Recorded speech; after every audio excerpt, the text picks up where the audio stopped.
요즘 AI 이야기 안 나오면 시장이 안 움직입니다. 엔비디아, 데이터 센터, 반도체 얘기가 전부죠.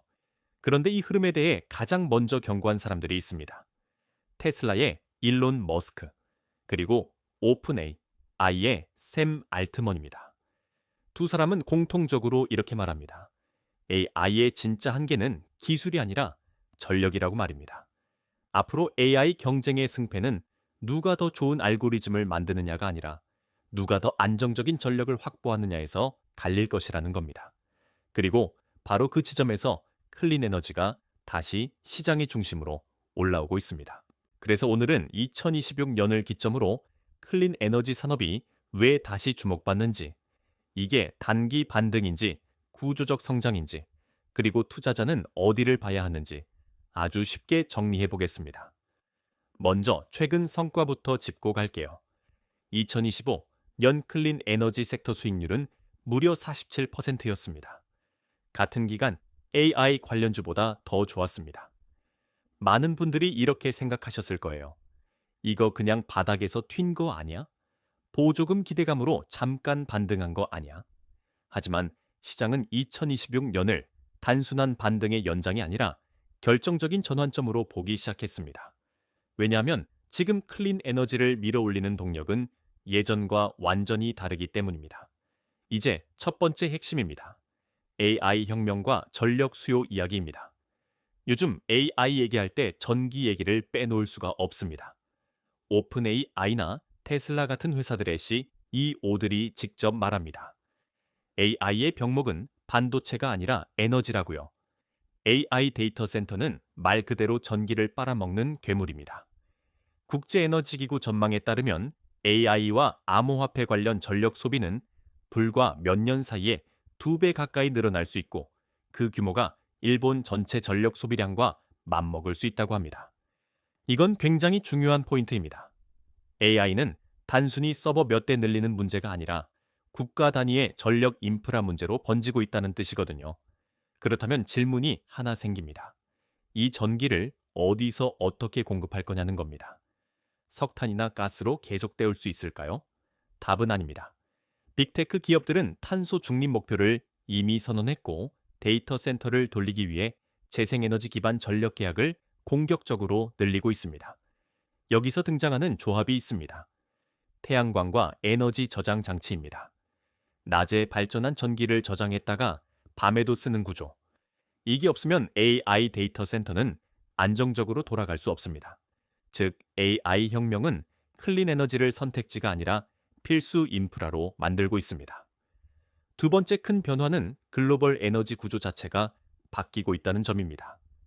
2025년을 기점으로 전 세계 재생에너지 발전량이 처음으로 석탄 발전량을 넘어섰습니다. 이건 상징적인 사건입니다. 재생에너지가 보조적인 역할이 아니라 주력 에너지로 넘어가고 있다는 신호이기 때문입니다. 중국은 이미 전 세계 태양광과 풍력 설치의 절반 이상을 차지하고 있고, 인도 역시 화석 연료보다 재생에너지 인프라 설치에 더 많은 비중을 두기 시작했습니다. 이 흐름은 정책이 아니라 현실적인 선택입니다. 전기가 부족한 시대에 가장 빠르고 확장 가능한 답이 재생에너지이기 때문입니다. 이제 정책 이야기를 해보겠습니다. 많은 투자자들이 미국 정책 때문에 클린 에너지를 불안하게 봅니다. 특히 최근 통과된 미국의 새로운 법안 때문에 걱정하신 분들도 많을 거예요. 결론부터 말하면 최악은 피했습니다. 일부 보조금은 줄었지만 시장 전체가 무너질 정도는 아니었습니다. 오히려 단기적으로는 설치 수요가 앞당겨지는 효과가 나타났고, 장기적으로는 미국 안에서 제조하는 기업들에게 더 유리한 환경이 만들어지고 있습니다. 특히 미국 내 공장을 가진 기업들은 제조세 공제를 여전히 강하게 받을 수 있습니다. 그리고 태양광과 에너지 저장 장치를 결합한 사업에 대한 지원은 오히려 더 길어졌습니다. 이 말은 뭘 의미할까요? 단순히 패널만 파는 회사보다 미국 안에서 생산하고 시스템 단위로 솔루션을 제공하는 회사가 살아남는 구조라는 뜻입니다. 물론 단기적인 어려움도 있습니다. 동남아시아에서 들어오는 태양광 제품에 강한 관세가 붙었고 미국 세관의 통관 절차도 굉장히 까다로워졌습니다. 그래서 일부 기업들은 통관 지연 때문에 공장 가동률이 떨어지는 진통을 겪고 있습니다. 하지만 이 역시 구조적으로 보면 미국 내 생산 기업들에게 유리한 환경을 만드는 과정입니다. 싸게 들여오던 물량이 막히면 현지 생산의 가치가 올라가기 때문입니다. 이제 공급망 이야기를 해보겠습니다. 최근 중국 태양광 기업들의 움직임이 이전과 달라졌다는 점이 중요합니다. 그동안은 무조건 많이 만들고 싸게 던지는 전략이었는데 이제는 아닙니다. 중국 정부와 기업들이 공급 과잉을 줄이기 위해 생산을 조절하기 시작했습니다. 수출 보조금도 단계적으로 폐지할 예정입니다. 이건 글로벌 가격에 상승 압력을 줍니다. 또한 주요 기업들은 재고를 공동으로 관리하는 구조를 만들어 가격을 안정시키려는 움직임도 보이고 있습니다. 이런 변화는 모듈 가격이 바닥에서 벗어났다는 신호로 해석할 수 있습니다. 원자재 쪽에서도 중요한 변화가 있습니다. 태양광 패널에 들어가는 은 가격이 급등하면서 원가 구조가 바뀌고 있습니다. 그래서 기업들은 은을 덜 쓰거나 구리 같은 대체 소재를 적극적으로 개발하고 있습니다. 폴리실리콘 가격 역시 바닥을 지나 안정 구간으로 들어가고 있다는 분석이 나오고 있습니다. 즉, 원가와 가격이 동시에 정상화되는 국면으로 접어들고 있는 겁니다. 이제 기업 이야기를 해보겠습니다. 먼저 한화솔루션입니다. 최근 한화솔루션은 단기적으로 굉장히 힘든 구간을 지나고 있습니다. 미국 통관 병목도 있었고 미국 내 셀 공장 양산도 계획보다 늦어졌습니다. 그래서 실적 전망도 한 번 낮아졌습니다. 하지만 이걸 단기 실적만 보고 끝낼 수 있을까요? 2026년을 보면 그림이 달라집니다. 미국 내 셀 생산이 정상화되고 제조 세액 공제를 온전히 받을 수 있는 구조가 됩니다. 즉, 미국 정책 환경에서 살아남는 구조를 이미 만들어가고 있다는 뜻입니다. 그래서 2026년에는 흑자 전환 가능성이 높게 이야기되고 있습니다. 개별 기업이 부담스럽다면 ETF도 하나의 선택지입니다.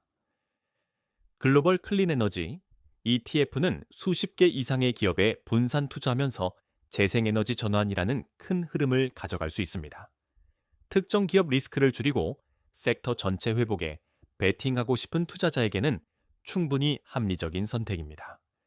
실제로 이 ETF 안에 들어있는 기업들 중 일부는 이미 큰 반등을 보여주고 있습니다.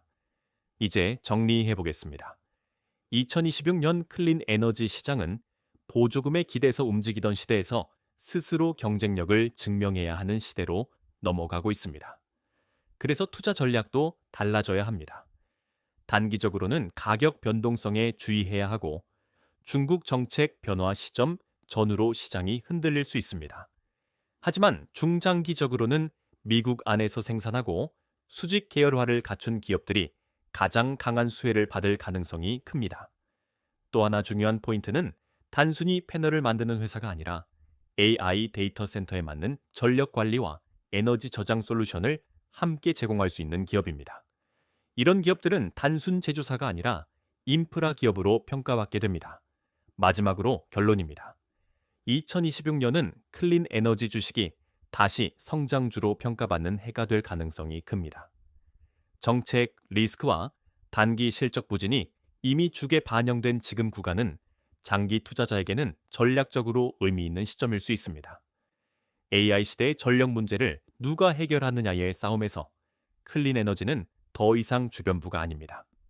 이 흐름을 이해하고 조급하지 않게 접근한다면 앞으로 몇 년간 충분히 큰 기회를 잡을 수 있습니다.